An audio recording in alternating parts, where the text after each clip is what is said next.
31 criminal కేసులతో 16 నెలలు చిప్పకూడు తిన్న ఈ జగన్మోహన్ రెడ్డి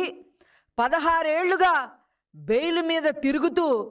బయట పెద్ద రాజకీయవేత్తగా చలామణి చేస్తున్న ఈ జగన్మోహన్ రెడ్డి సిబిఐ రమ్మని పిలుస్తున్నప్పటికీ కూడా నేను రాను కోర్టులకి అయితే గీతే వీడియో కాల్స్ ద్వారానే నేను అటెండ్ అవుతాను అని చెప్పి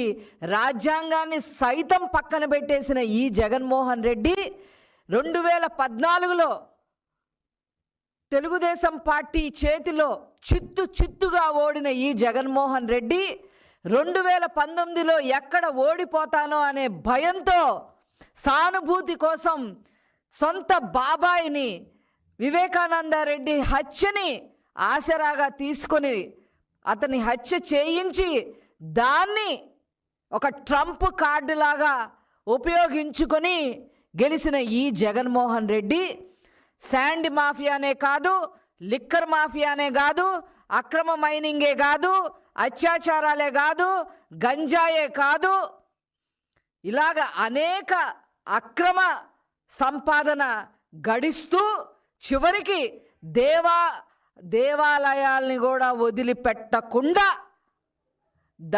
దేవాలయాల నుంచి కూడా అక్రమ సంపాదన ఎలా చెయ్యాలో తన సొంత మనుషులకి నేర్పిన హీన చరిత్ర ఈ జగన్మోహన్ రెడ్డిది. అందులో భాగంగా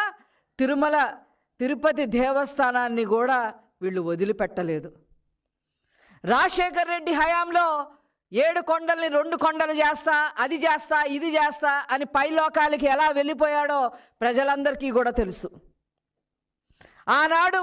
వాళ్ళ నాన్న కూడా కరుణాకర్ రెడ్డి అనే నాస్తికుణ్ణి మరి తెలుగుదేశం తిరుమల దేవస్థానం